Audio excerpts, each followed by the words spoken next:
En tant que ministre en charge de la culture, je ne veux pas m'appesantir sur des détails techniques. Je discute ici des grands principes en fait. Et ces principes, à nos yeux, en tant que ministère, ce sont surtout des principes sacrés qui visent à promouvoir l'image de la femme guinéenne authentique. Vous avez vu avec nous ce qui s'est passé le samedi passé dans une place hôtelière de notre capitale. Les images qui ont fait le tour du monde à l'issue de l'événement Miss Guinée édition 2017 ne sont pas des images honorables pour surtout la dignité de la femme guinéenne. La femme guinéenne est reconnue pour sa valeur intrinsèque de femme, épouse obéissante, mère respectable et respectueuse, et surtout de femme brave et qui n'a pas une image délabrée en fait, dans le subconscient national et international. Nous ne pouvons pas accepter, nous en tant que ministère en charge de valoriser cette image positive de la femme guinéenne, qu'une association, fût-elle en partenariat avec notre propre ministère, puisse porter atteinte à cette image sacrée. C'est pour cela que nous avons pris nos responsabilités avec courage, avec les deux mains, pour crier un holà face à ce qui s'apparente aujourd'hui à une atteinte grave à cette image de la femme guinéenne, image positive dans tout le subconscient des Guinéens.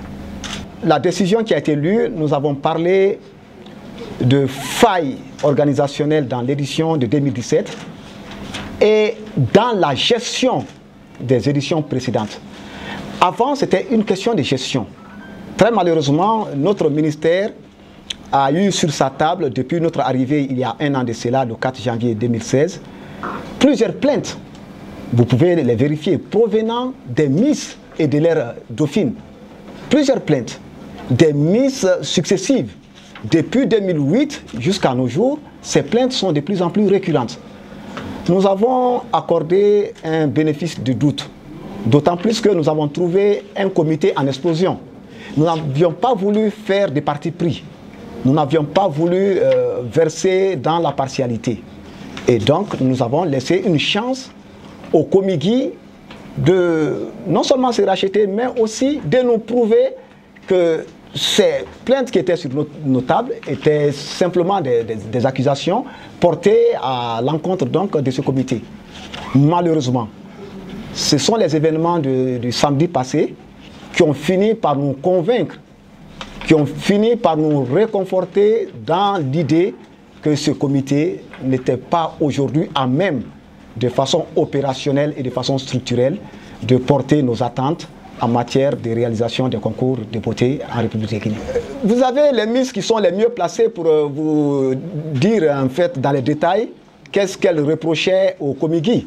Mais tout ce qui est sûr, c'est que j'ai à ma gauche ici mon conseiller juridique.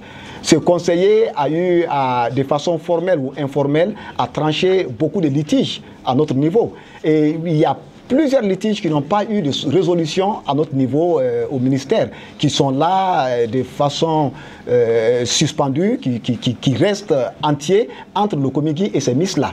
Mais nous ne voulons pas surtout offrir à la Guinée une image ridicule sur la scène culturelle africaine et internationale.